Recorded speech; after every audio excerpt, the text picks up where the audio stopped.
Third time's a charm, right? Okay, then. All right, sir.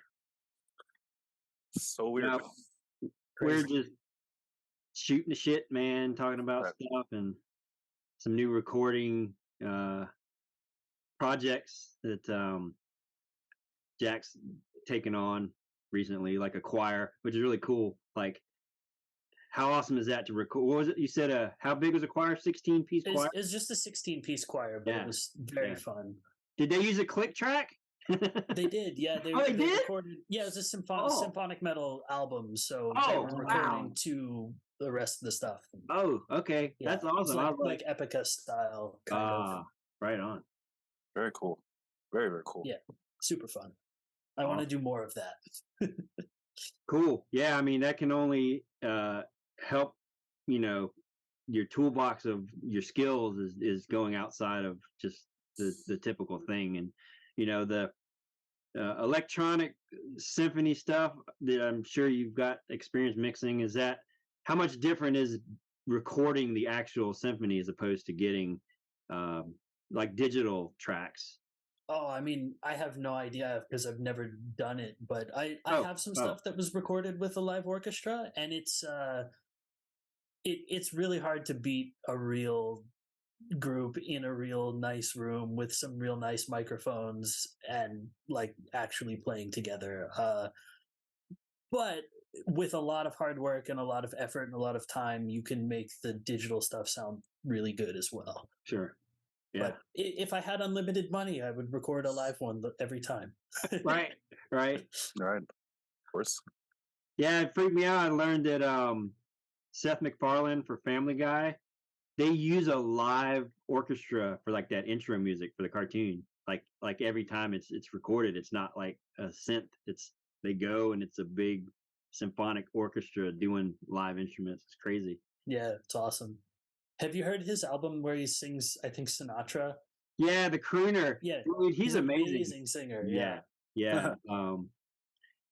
We had talked before about some of the cartoon stuff like Futurama.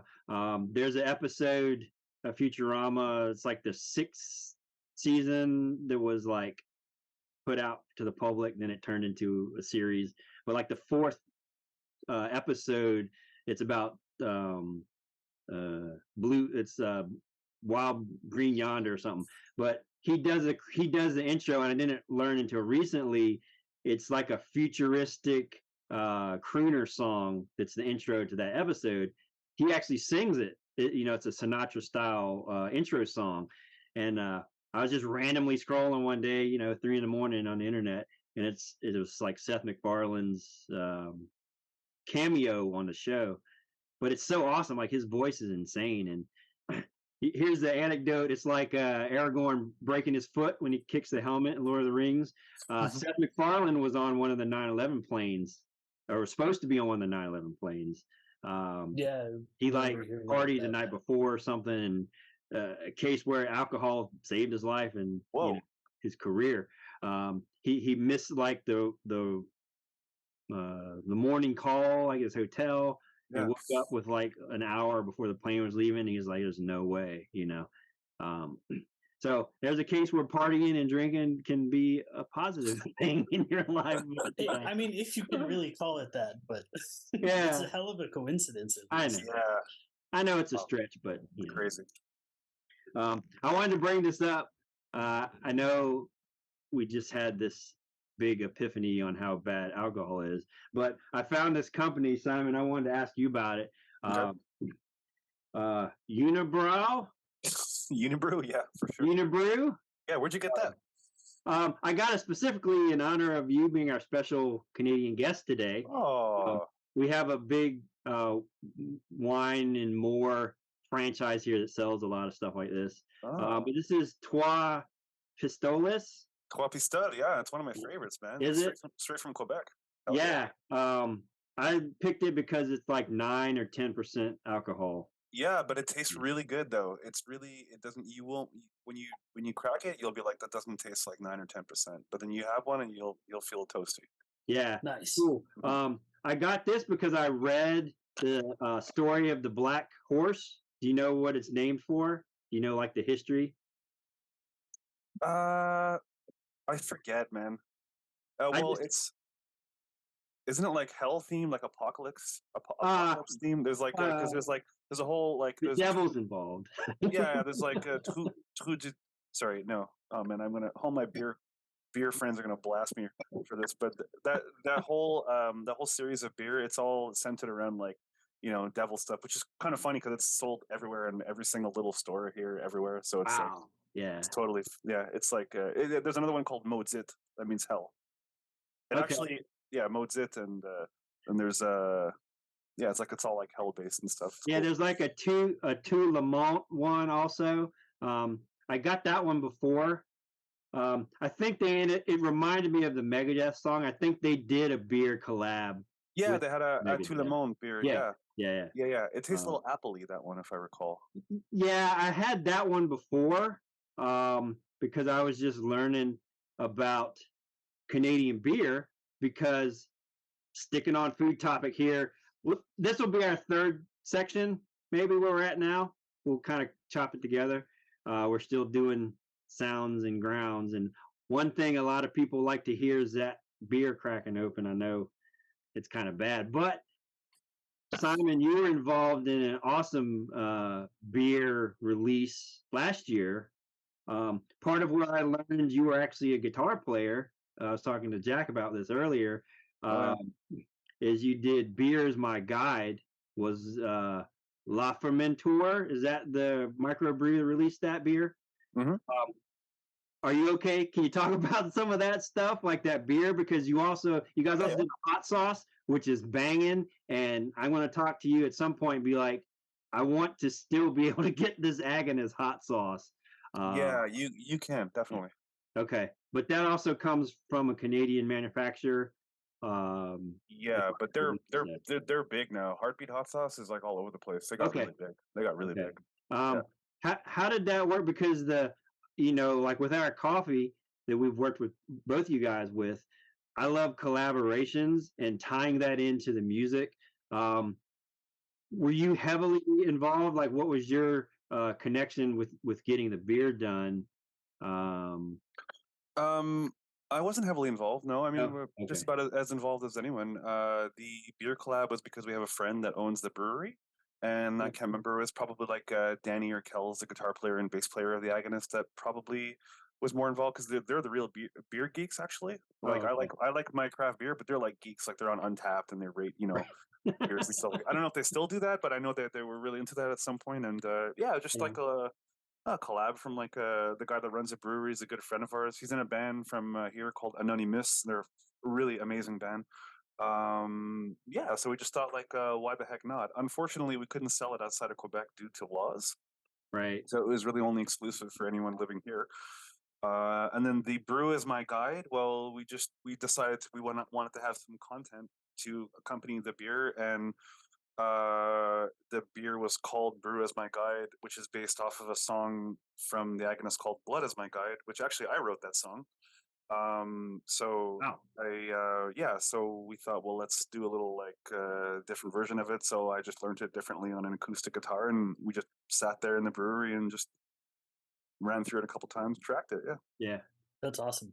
yeah, yeah. It was cool. It was cool. Yeah. was I cool. anytime I hear this song, like a live video, like I was watching YouTube, I was like in my head singing the "Brew is My Guide" lyrics. I just thought it was so awesome. But that's really, really funny that you wrote that song because like several of the questions pertain to you as a guitar player. And I'm curious too, so I want to jump right into some of these guitar questions. Cool. Yeah, I'm down. Miss Dark Donato from Instagram says, besides playing drums, you also play guitar and compose songs. And compose songs is question mark. Can you name a song that you authorized? Obviously, "Blood Is My Guide," but you can talk about that. And thank you, she says. Okay, sorry, lost my place. So yeah, a bunch of people are curious to guitar and maybe what some of your influences are on that side, and then also, do you have a favorite song guitar wise that's out there that you've written and things like that? Okay. Yeah, well, I usually write like one song per album on each Agonist album. Not always, but the cool thing about it is that I've tracked the songs on the Agonist album too. Like I was handed the guitar to track since I wrote it, so you might even hear a little bit of different like attack wise, on the guitar because it's me playing, not Danny. And I wrote a whole bunch of songs for the Agonist. We can go through them all, but I mean, Or do you have a favorite? Not that many, actually. Not that many. No? Do I have a favorite one? Yeah. Probably Blood is My Guide is probably the one we're just talking about because it's just so catchy. And it was just interesting thing that happened with that song is that the chorus, there's like a sort of like a vocal in the chorus.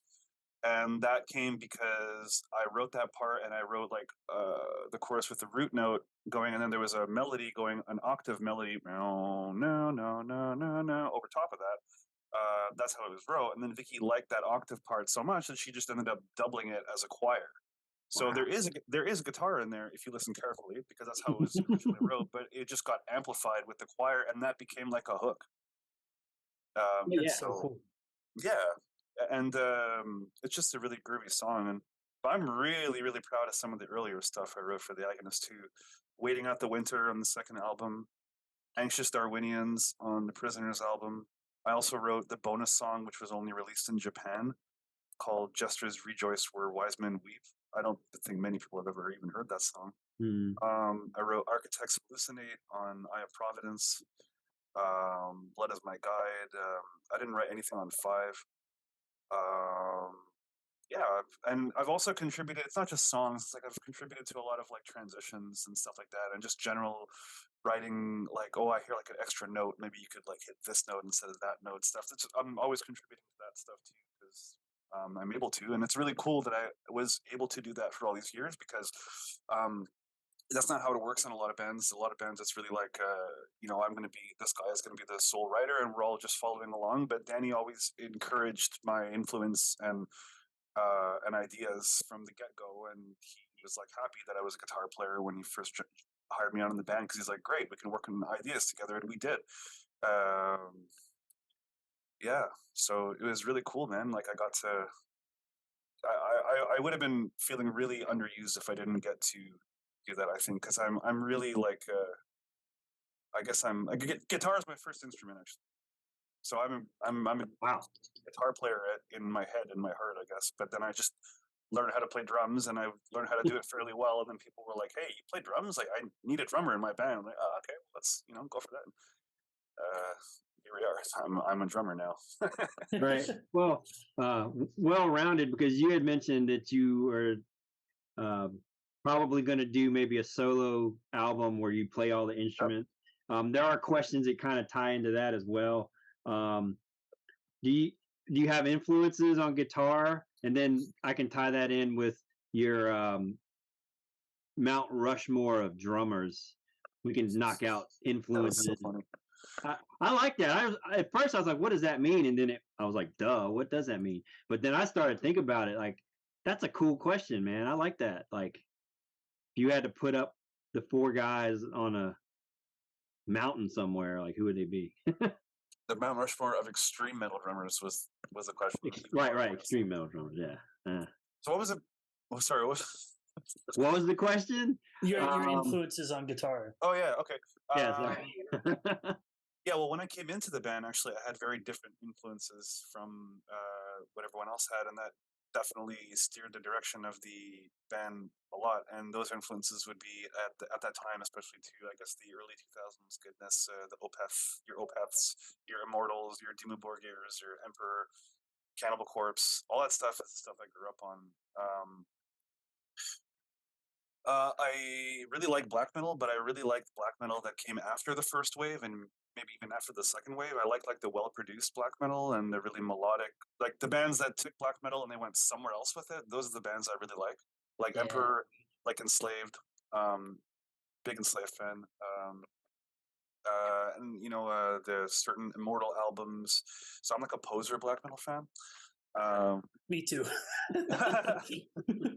So I guess all that came off, and yeah, I mean, it's difficult because I have so many influences, I guess. But I guess my style of guitar playing, I like to use a lot of open strings that work with the riff.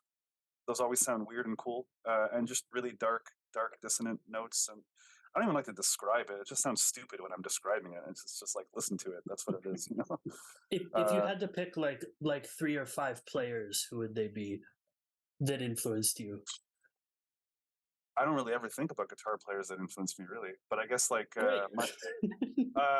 Michael Ackerfeld. You know what? Just on the tip of my tongue. Not Jeff Healey, but oh man, it'll come back to me later. I don't know, man. It's really hard to say. It's really hard to say, Yeah. honestly. It's more bands for you that kind of influence you, like. Yeah, I'd say Yeah. that more. Right on. I guess my way of approaching guitar is not like, I'm thinking about the whole song all the time.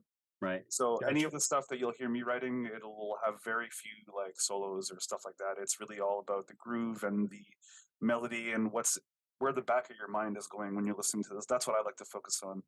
So as a result, I have stuff I have a lot of songs written, guys. I have to do something with them.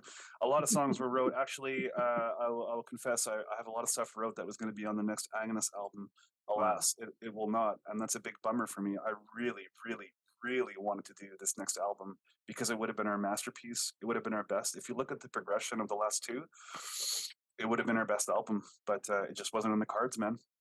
So I have all the stuff that I wrote for that, and I have my own stuff. And I'd say my own stuff right now, there's kind of like 2 different avenues. There's like a blackened thrash sort of death metal stuff that's really easy to listen to and catchy, and then there's progressive stuff they're both really dark, like there's no happiness whatsoever here. Right. Which is awesome. But yeah, so just darkness, that darkness. Right. Yeah, man. Well, you can't have the light without the darkness. So that's kind of a spin on it. Like maybe something positive will come out of this, I'm just curious. And if you want to tell me to F off, that's fine. But like, fuck off. Jack. And also want to know what Jack's influences are. We kind of talked about that a little bit before, but yeah, I'm sure everybody's heard that by now. Yeah, I haven't. I'd be curious to know. Yeah. So he wants to know, man. So now before the question you were gonna ask. I don't know. No, you can think about it. Ask my question. Okay, sounds good. So as far as songs in like Agonist, at no point it was like X amount of people, we're going to keep doing this. That was not an option. I'm sure you talked about that, but it was like, nope, it's all done, kaput. Even though you've got TA songs, in the pipeline.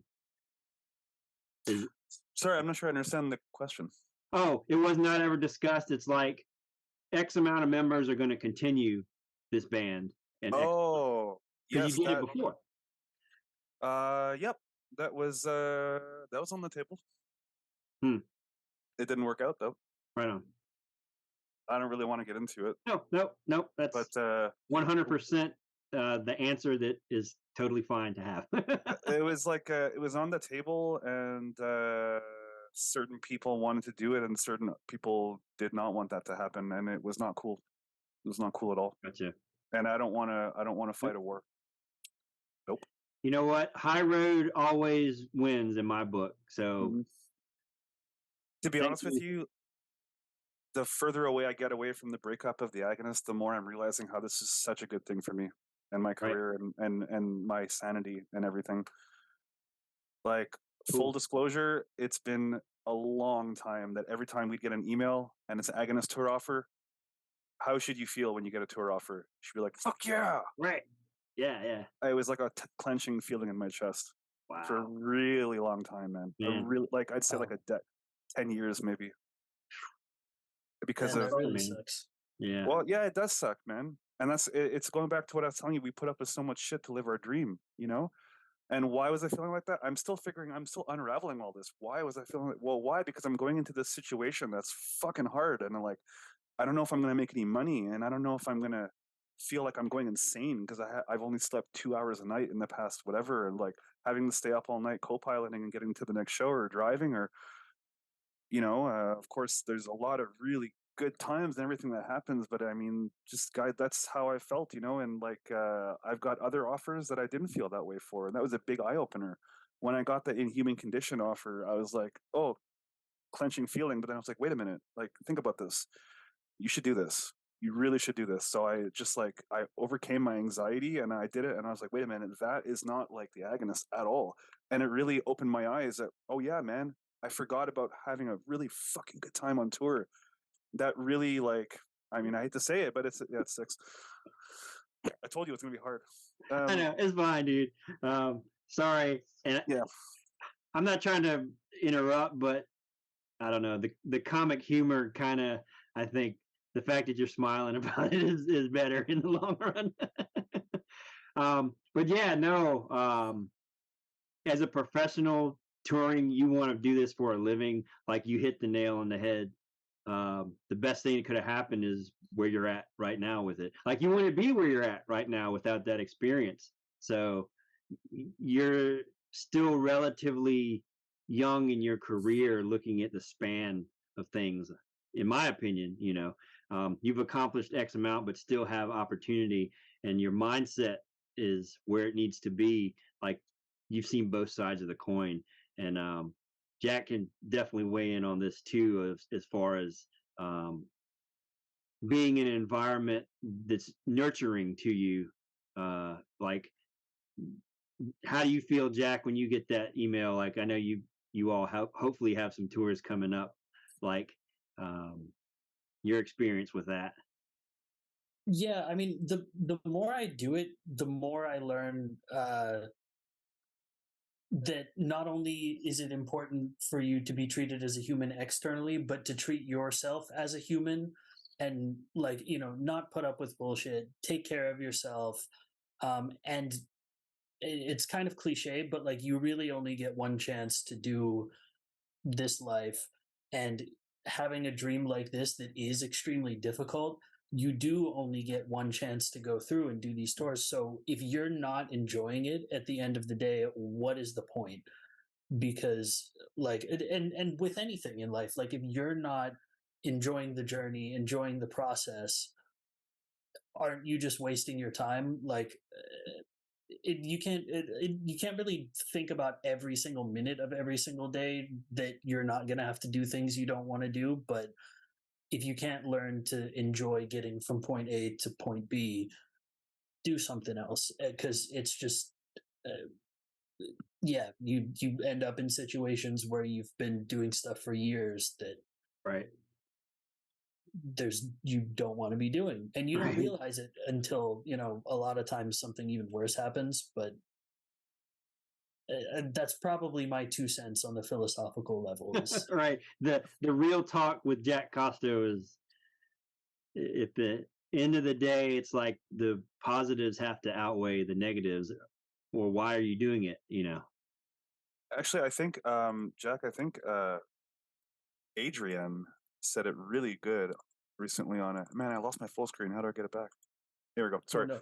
Adrian said on your singer, the singer us that inspires, on an Instagram post recently, she was like, I guess being interviewed herself, and she said, you have to find, if you ever lost, you have to go back to your why and just find your why. Like, why are you doing this? What's the, like, before all the stuff happened that made you feel a certain way, like, what's your reason, what's your why for doing it? That has to be really clear in your head, and that can get lost. And then you're just kind of like doing something and you're just holding on, and you don't really know what you're doing. And that can cause a lot of confusion in your life. Yeah. And it can be a hard thing to find that why again if you lose it, because there are all these assumptions that you tell yourself as you're going along, like, oh, well, I'm doing this because that, and then I'm doing this because that. And, it takes a while to unravel that knot of bullshit, basically. Yeah. Yeah. Wow, man, heavy stuff, guys. But yeah, this is the last one. We were talking about cereals and like funny socks, and then now we're getting into like. Right. Okay. Well, Simon, what's your favorite lettuce? Do you have an iceberg preference or romaine? That's a question. I'm not Come just. on. Do I look like an What? ice? Do I look like an iceberg guy to you? I know, Like man. You're seriously? pretty cool. You're pretty cool and collected and laid back and like, yeah. I like really. I'm vegan, man. So I need my dark leafy greens. I need my kale, my spinach. Spring mix. You can't go wrong with that. It's Ooh, you know. yeah, yeah. I'll never buy like regular lettuce, like ever. Just like Maybe a head of lettuce, like the side of road head of lettuce deal. no, never buy that. I might get like romaine, but that's only because if I want specifically a Caesar salad. Right on. Because Yes. otherwise, that's the only time I'll eat romaine lettuce. Otherwise, it's like a spring mix or like I always have a bunch of green stuff in my fridge at all times. Like I make smoothies every day, so I always have a nice flow of spinach, kale, and spirulina, and carrots and stuff like that. I have my daily smoothies, so I like my dark greens. As a vegan, you gotta get that heme up. Right, right. Yeah. Gotta get your protein from somewhere. Yeah. But do you find times to touring? Was it hard? Is it harder in the States to get good plant-based stuff? Was like, how was Europe?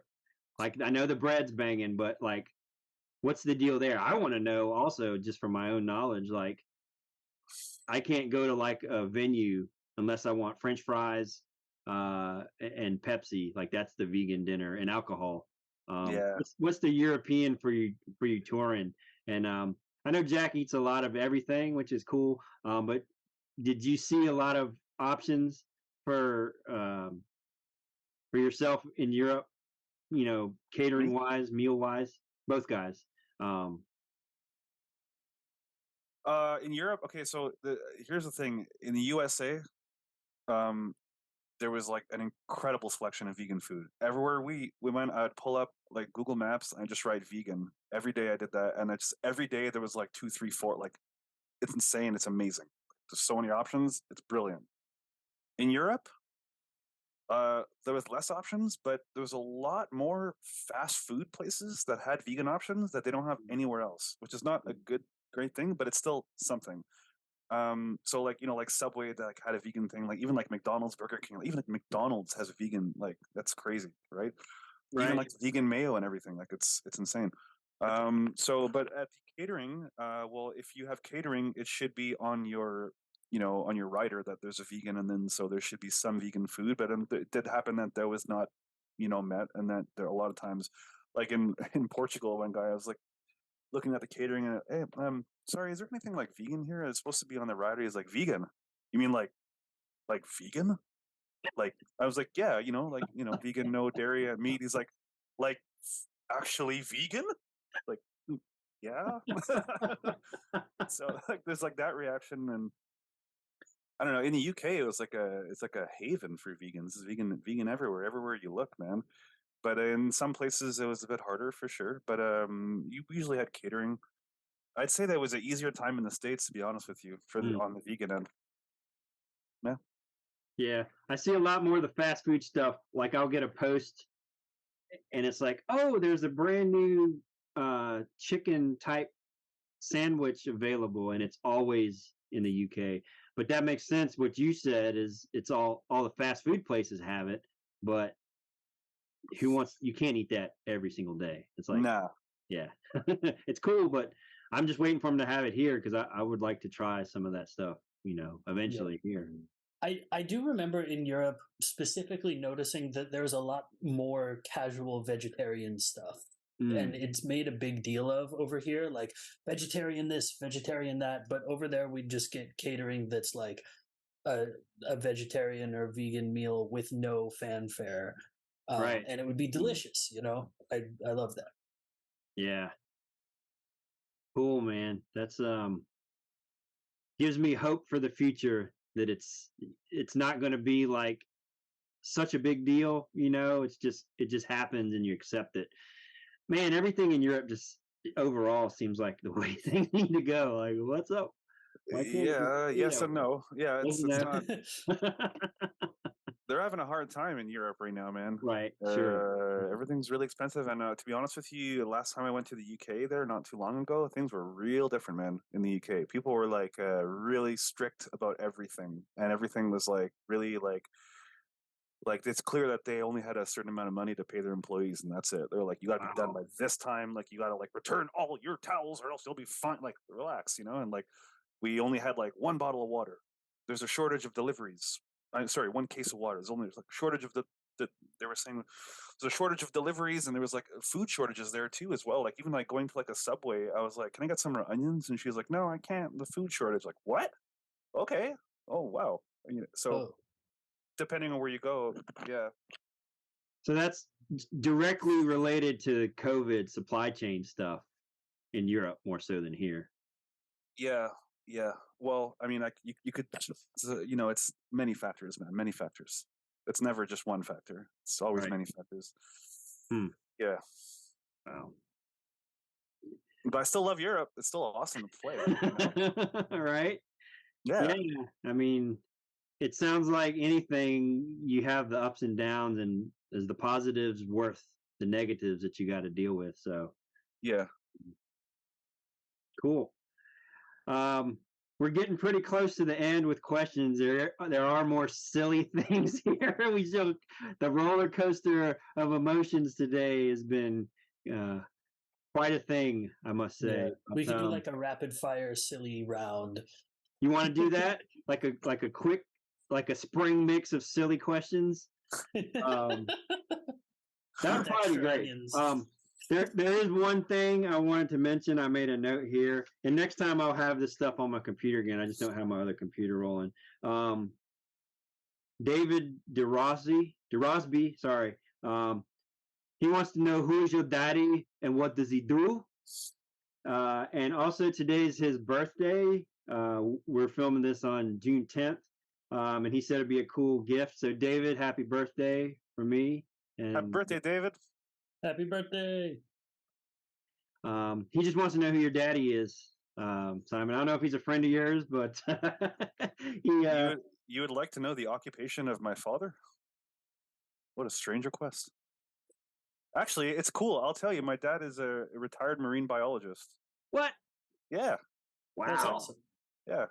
That's awesome. Did you ever want to get into that line yourself, or no? No. You see, back in the day before we had good internet, the stacks of papers in his office, just stacks piled high, man, of all these documents and research papers and crap. Hell no. I don't want to deal with that. Right. You might have worse vices than alcohol if you had to deal with that kind of stress every day. Yeah, one day as a kid, I went in there, I was playing with my little toys, and I rearranged all those papers. I like, put this here, put that there. And they're all in stacks in order. He lost it. I messed up all his work. Now it's just like you go in your emails, like, okay, everything's right there. Right. Well, technology wins again. So yeah. Yep. Cool. All right. So here's a few. We'll do a little rapid fire quickies, and then we like to do a giveaway, Simon. So what I'll have you do is just pick a random number to the questions. It was a lot looser this time, but really 4 or 5 people asking the same things. Yeah. Sort of hard to give them a shout out, but we do appreciate everyone's input. We couldn't do this format that we have without people asking things. And like Simon did mention, the questions were like, that's like, I never thought about that. That's so awesome. But we have to thank the community out there first and foremost that lets amazing artists like these with us today live their dreams and be musicians and do the things they do. So thanks to you guys for being here, and thanks to everyone that submits the questions for us. So hell yeah. Vince Robert wants to know how much you miss him, Simon. I miss that guy a lot, actually. I haven't seen him a lot. He's like an OG fan for sure. He was around in like the very, very first shows like ever. Yeah. I do miss you, Vince, if you're watching this. Yeah, hopefully he is, because there's swag involved for everyone that sets through this. Someone actually messaged me and was like, do I have to sit through and watch all the videos to get my prize? I'm like, well, don't you want to know the answer to your question? I mean, I guess if you want, that's the point. But I was like, it's in part 3, so just check that out and give us a like or something. So Annabelle wants to know your thoughts on Borbs, and are you afraid they'll steal your job, Simon? Man, Burbs can blast, dude. Burbs can blast. I know what this is about. Yeah. Have you ever banged your head on your snare, or they say drum kit, but I would say a snare drum? I don't think I've ever. That's a really weird thing to do. Like, why would you be doing that? I have, however, grazed my eyeball with a drumstick. Just like to smack a layer off your cornea or whatever. That's terrible. I've done it many actually, times, New actually. fear unlocked. Right. So not only are you in harm's way being a fan watching Simon play, he harms himself as well. So you guys are all in the same boat. I do have a drum head here from Chuck Biscuits. It's got his blood on it. That's one of my prized possessions. Cool, man. Retail, a little music store I used to work. He came in and just the guy behind the counter kind of knew who he was working there, wasn't sure. He's like, "Hey, will you sign a drum head?" And he had like bloodied his knuckles or something the night before, and he like banged it and like hit the drum and then signed it. So I'm like, Nice, he would be on my Mount Rushmore of drummers. nice. Biscuit for sure. Oh yeah. So let's see. Oh, well, this one's kind of obvious for our previous topic, but you guys can both answer. LaRue Joseph wants to know if you like turtles. I mean, who doesn't like turtles? But I like turtles. Jack, do you like turtles too, Jack? I love turtles, man. I mean, I was just in Minnesota and we went to the zoo and they had some of the coolest turtles I've ever seen in my life. So Wow. yeah, I like turtles. That sounded aggressive. It was very like, yeah, I'm aggressive when it comes to cool animals. Damn. Okay. I love turtles, man. Yeah. Oh, What else am I video supposed to get excited about? They had a Galapagos tortoise. Oh, It was that's cool. hilarious. Yeah. That's awesome. Yeah. So I'm like They had a torn with. pancake turtle that was like What? incredibly flat that likes to hide under logs.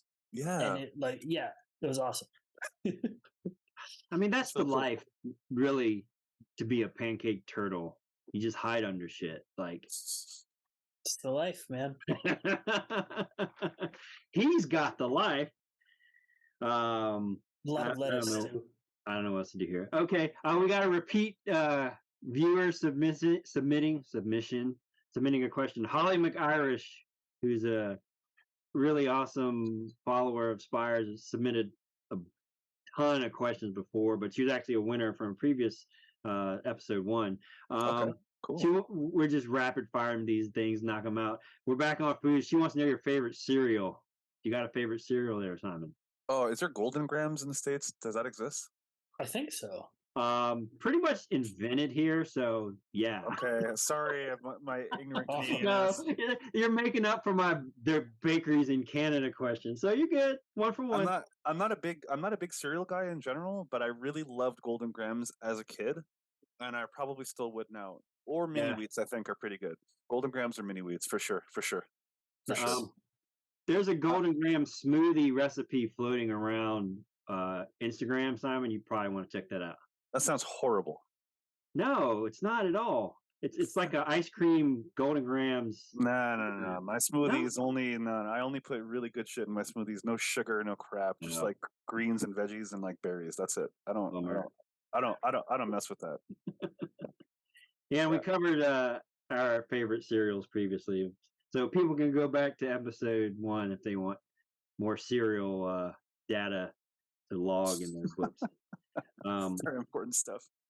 Yeah, so here's one from Danny Marino. Are you familiar with who that is? Oh, what's that? Doesn't he play football? I'm sure he's tired of hearing that question. So yeah. He wants to know if you remember a riff he sent you. He said it was kind of Gojira-ish, but it went dun, diggy, diggy, dun, schwa. Do you remember that riff, Simon? He just totally made up that, because I would remember if there was a riff that actually sounded like dung, diggy, dung. But the schwa is clearly the open string that they do. Yeah. That's what that is. Schwa. Everyone knows the schwa. Like, they need to have that on their T-shirt, but schwa. I had to step away from the Gojira because when you listen, it's like you're expecting it, and there it is. Yeah. Yep. But that's good. That's cool. I'm glad he follows you and submitted a question. So, Danny, thank you for your schwa question. I'm seeing him tonight, actually. Oh, He's are going to you? be out at the Sixth Sense show #2 tonight. Oh, right on. Nice. Yeah, Yeah. that's great, man. Like, you know, to know that's happening still is good. Just What that, do you mean? well, you guys are seeing each other. Oh, Like yeah. shows are happening. There's still a connection there from your experience together, Right. even though it's not going to continue musically. Like, the fact that everyone's still cool and can hang together that's just awesome news. If anyone's watching this that wanted a takeaway, it's like they still hang out, so it's all good. Things change, and take it for what it is. Yeah. It's like, yeah, man. A lot of stuff happened, but I don't know. At the end of the day, like, I shared some crazy experiences with these people that I will never share with anyone else. So no matter what happens, I'm always going to love these people. It's as simple as that. Right on. And I'm pretty sure everyone else feels the same way too. That's how I feel. So I think that's, I think we're pretty classy people. Like, Right. For sure. I think I can say that confidently. And that's supporting your friends. That's being classy, man. Absolutely. Yeah, simple as that. Yeah. Also, the band's back in class. also like her band is freaking awesome. Like, I saw it last night. It's awesome. It's they're really good. They both actually go far, I think. Right. So that's like an example, like you were talking earlier, of you either do everything yourself and it's the right team, or having a label that's kind of going to notice that and then can help you take it farther, Mm-hmm. But that's cool. Actually, down to like the final question. So this All right, cool. is great. We got in under 3 hours this time, even with the hiccups and stuff. So too easy, man. Too easy. Tightening it up, man. Making it cool for the fans. Patrick Beasley is asking a question, and you can elaborate. You kind of touched this earlier, but it says on the type of music you plan for solo projects and how will it be listenable. Where can they listen to it? So, you mentioned already you have songs pretty much completed and tons of music. Do you have a specific plan for that, for solo or doing another band? I know you also mentioned possibly, hopefully, a tour thing in the works for you as well. But Patrick also wants to know where you're going with solo stuff. That's great, man. So basically, I have a lot of stuff. Yeah. Right now, I think I'm trying to decide on whether I want to go like black thrash type of stuff that I have, or progressive, because I don't want to put them together. They're too distinct. I'm pretty sure I made up my mind, and then once, basically, I want to write more too, because even though I have all this stuff, it's like now I'm in a different period in my life, and I think that interesting stuff will come out. I haven't actually wrote anything in months, since the whole breakup thing happened. But I think that now I might draw on some fresh inspiration. So I don't just want to use old stuff. I want to see what I can come up with now as well. And I think I'm going to end up putting out an EP to begin with, and it's going to be self-funded and all that. And where will you be able to hear it? Well, when it comes out, you'll be able to likely hear it anywhere else you'd hear any other kind of music. Now the thing is that I have all these offers now, like session offers, and I have this tour offer, and at a certain point I'm gonna have to tell myself, stop and work on your own shit now, because I need to do my own shit. Like, if I'm not gonna get hit by a car tomorrow and I did not release that stuff, I'm gonna be a ghost, man, because I need to do that. It's like I need to do that for myself. So no matter what, I need to release my own music. And probably what's going to happen is that I'm probably going to release and be like, oh, that fucking sucks. I need to do another one. That's 7. So it's just like, I just need to get it done. I've been putting it off. I've been wanting to do this ever since I realized I could play guitar and drums together. I was like, I want to do my own music. And that was ever since I was like a teenager, like I'm 36 now. So like, I need to get this done. Like, it's ridiculous. Yeah. It's quite frankly ridiculous. And now I have the tools to do it, and then just a matter of getting a mix and all that, and yeah. So I'm actually really looking forward to diving into that. I mean, I tell you, really, really looking forward to it. But I have all I'm this looking other forward stuff to I have to hearing do. it. Oh, cool, man. I appreciate that. Thanks. Yeah, I think you had mentioned earlier some of the darkness in attest to this as a fan of music. Some of the best art can come out of a dark period. So yeah, wanting to know your transition from your older stuff and style, like how this situation affects you and kind of brings you to that dark place. It's the catharsis of you have to release that and can do it through music and probably create some amazing things from it. Yeah. So I really would like to hear that as well. Like, I'm sure everybody that's a fan of what you've done in the past was like, well, what's going to come next? Like, do you consider yourself just professionally like a drummer? Or would you play guitar in like a band? Like, Oh, I'd love to. I would love to be on the front of the stage, man. Yeah. I've only done that once in my entire life. I've only played guitar on stage once, and it was like years ago, like before the Agonist. Yeah. For sure, I'd trip on that. But the thing is that if I was gonna do that, I'd be practicing like every single day, because I can play fine, but I mean, like, Right. I'm much more proficient on the drums. Sure, I don't sure. play guitar often at all. I'll only pick up a guitar when I have an idea in my head and I want to write something. But the thing is that I learn really, really fast. It's like, say, if I were to, pick up a guitar and start practicing every day, it wouldn't take me that long to get where I want to be. But I think I'd love to play guitar on stage. I'd love to. That would be cool. Yeah. That would be super cool. Yeah, hell yeah. Maybe one So day. anyone out there, bands looking for a guitarist or a drummer?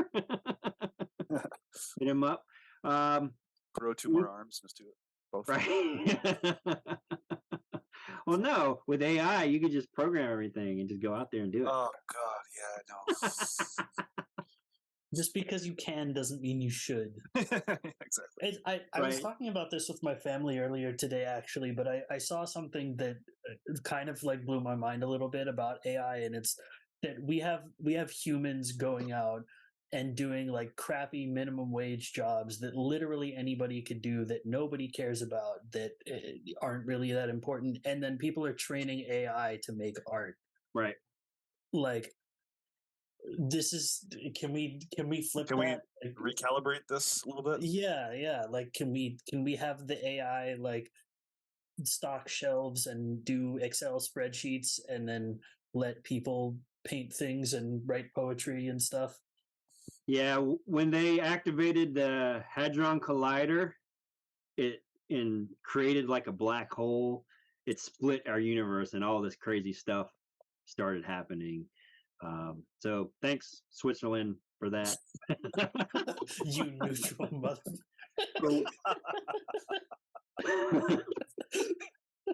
The watches in tearing our universe asunder. Thank you. Oh my God. The water's kicking in, guys. Well, dude, it has been very entertaining and enlightening as well, talking and chatting and getting all this stuff out there. Thank you, Simon, so much for letting us experience your vast knowledge together. That's been amazing to me as well. Well, I'm flattered you think of me like that, man. I'm just, it's honestly, this felt great, man. Like, just to chat with you guys, speak a little bit about the whole, it's kind of like therapeutic in like a little way, speaking about everything and, what's my plans for, like, it makes me feel good. So thank you. Thank you guys. Really. This was fun. Well, thanks a lot. Glad to hear it, man.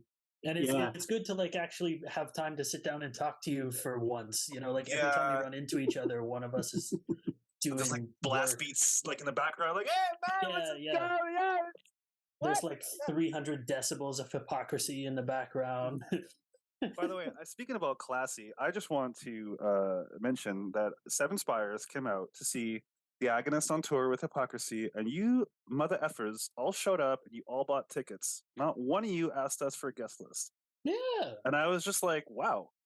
Not that I mind putting people on guest lists that, deserve to be on a guest list, but like, I just found that really classy. You guys just like walked in and I was like, what? Hey, you didn't even you told us you were coming like a few days later and you just showed up, all of you, together as a band. we told you we were coming 3 days after the show. Yeah. Hey, we're going to be at your show last week. I meant 3 days. Did I say later? I meant Yeah. prior. I meant Friday. Let's all hang out next year and do a podcast. It'd be awesome.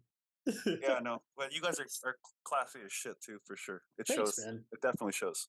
Yeah. That was a show in Texas, right, Jack? Yeah, in Houston. White Oak Music Hall. Yeah. In that tiny little room on the second floor. Oof. Yeah. That was interesting. Yeah, it was interesting when we showed up there. The crew was like, how the hell? Yeah, it was really funny seeing Karak Angren play that stage, like totally static lights, and they're like decked out like. Yeah, totally. Very cool. Well, my philosophy on guest lists for anyone is that if you have to ask, you probably shouldn't be on it. Right. Like, I feel like the guest list is an invite and not a request. Nah, man. There's no golden rule, but it's cool. It's cool, man. I don't mind. It's just like when people are clearly asking and they just clearly want a free pass, and it's just like, well, come on, man. But if it's like your fellow musicians and stuff, yeah, of course. Yeah, of course. Right. Totally hear you. And from a fan's perspective, Jack got me into the show here in Virginia. They played in Richmond, but then I bought one of every piece of merch we talked about that came in. So I got a banner, I got a hoodie, I got a CD, I got a T-shirt. So it's like you got me in the show, but I think in the situation, anyone worth their salt like reciprocates the goodness of your heart where you got them into the show. So I guess it's two sides to it, but still, it's definitely a gift that you shouldn't have to ask for. I agree 100%. But if you do, it's cool too. Like, Yeah. There's an understanding if you say, I'm going to be in town. I'm coming to the show. So mental note, next time I'm in your neck of the woods, I have to tell you guys you're on the guest list because you're too freaking nice. All right, cool. You sure you guys aren't Canadian, man? You guys from Canada? You holding out on me? I had spoke quite a bit of seriously moving to Canada, and everyone I talked to was Canadian. Was like, don't move to Canada. Don't do that. Yeah, don't do that. Not right now. Well, then stop sending like Ryan Reynolds down here. I mean, Shatner's cool, but we'll send you forest fires. Oh, well, just the smoke, not the actual fire part. Keep that there. Which, dude, what's up with that? I've never heard of like this type of stuff from Canada. Have you always had this, and we're just now hearing about it, or what's? We've always had forest fires. Yeah. Yeah. But I think it was a particularly large one recently. In several areas, like Nova Scotia and Quebec. The Quebec one was the one that like messed up. The smoke was going everywhere, and even in the USA as far as Tennessee. Yeah. It's just Quebec forest fires. Yeah, there's it's contention on how they were caused right now. Some people think it was dry fires. Some people started them. Crazy. Yeah. Well, hopefully it's getting under control. I know it's like a global effort. There's so many things going on everywhere right now. Does it look from your end? You actually live in Quebec. Are they getting a handle on that stuff? Like really, or on the fires? Yeah. To be honest with you, I'm not sure, man. I don't have my ear that close to what's going on. Right. I saw like a troop of firefighters from South Africa show up at. I didn't see the person I saw on the internet. Like they showed up to help with the fires. Wow, pretty cool, a whole bunch of them. So we obviously need help. So yeah. Well, hopefully they get it under control. I mean, yeah, it's a tough thing to be in. I just saw a huge dam in Ukraine was destroyed, like this giant lake that feeds yeah the area. So, thousands of acres of land and cities, and also helps keep another nuclear reactor that's a few hours south of the Chernobyl disaster cooled. And now the reservoir that was like a huge lake is gone. So, yeah, that's right. you know, the Jeez. thing is just, you know, help as many people as you can with what you have, and be thankful at the end of the day that, you know, some of these things are not happening on a much larger scale, but as you start to question a lot of stuff happening around us, you know, but Oh, I do. staying positive and, you know, not to correlate things, but just having a conversation with someone that can stay positive helps a lot. So it's super beneficial to be around people that are positive in adverse situations, you know. For sure, man. So, do you have some links, man, you want to throw out, and then we'll do our question. You can pick our winner for our question. Like, if people want to get a hold of you, obviously follow you on socials. What's the best way to hit you up? Oh, if you want to get a hold of me, if you want to hit me up, Yes, sir. like you said, socials, Facebook or Instagram. Yeah, just easy. You know, whatever you would expect. That's what it's going to be. I don't have some crazy, like vetting process. Right. So hit them up, Instagram, Facebook. You got a TikTok? What's your position on TikToks, man? Yeah, I actually just made one recently. It's just one of these things. I have to do it, you know. So I'm starting to do it, but I'm not that active at all. Like, I just made an account recently, and I'm just posting whatever video I have to post on my socials and just throwing it out there too. Just because I feel like I have to Right play that game. But yeah, I'm actually. There's been tons of people. Well, tons. There's been people that have approached me, especially since the breakup of the band, asking me if I can play on their album, and they just message me through like my Facebook artist page, and then they'll go into like my personal page, and then I'll just answer them, and they're like, "I can't believe like you answered me." Like, yeah, well, why not, man? Like, you write it to me, I'm gonna answer you. So that's how a lot of people have been getting a hold of me to ask me if I want to, work on their music. So please continue to reach out to me that way if you need drums on your album. Or drum programming. I do a lot of that now too, programming people's demos. Cool. A lot of times, you don't have the drummer mind to put good drums on your demos and make your songs sound big and fat, and I do that too. Or just working on your songwriting with you. Maybe there's a part, the transition you need to smooth out, or maybe you need some extra guitar ideas, or maybe you need bass. On that album I did, that rock, soul, jazz album, whatever, I did bass on the whole album too, which is freaking awesome. I'm playing bass over the drums that I tracked, so it's like got that super tight rhythm section because it's like it's you. So yeah, all of that stuff. I want to do all that stuff.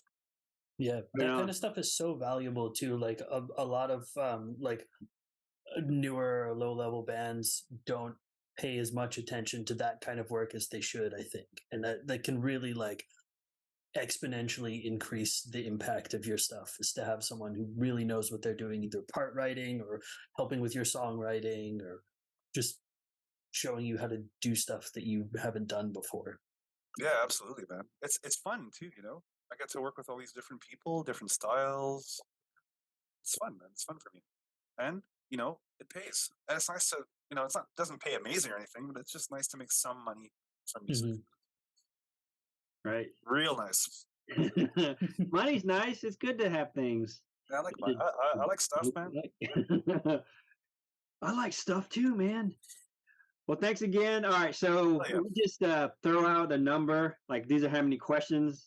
If you haven't looked at the questions, there's 17 submissions. If you want to pick a random number, if you want to roll a die, if you got any particular favorite number you want to pick, whoever you get, as long as they're within the North America region here, we'll get them a little bit of swag. That's awesome. We've got the Spires coffee here. Oh, cool. The lighting's terrible. There you go. What a great label. The Lightbringer. Then we got tons of stuff. Love that song, by the way, man. Oh, so thank you very much. Just because you said that, I have a Lightbringer, lady Lightbringer. So catchy. That's awesome. Yeah. And we got cool stuff, picks. We get some of Jack's custom picks here and regular picks. Anything like that, whatever somebody wants, we'll. Is it a random number?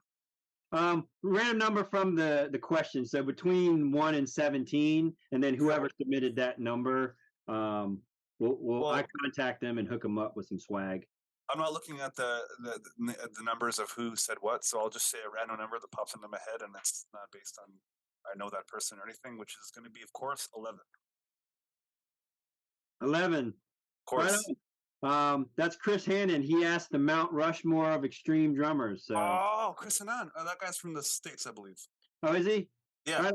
Yeah, very cool. So his Mount Rushmore was more of bands of Mount Rushmore, not drummers. So no, didn't he say Mount Rushmore of extreme drummers? Is that yeah, and it kind of we didn't answer it because we were talking about guitars. Yeah, right. It came down to bands. Like we decided. Well, my takeaway was it was more bands that had influenced you, than drummers. But if you have some drummers here at the end, you want to throw out to Chris since he's our winner.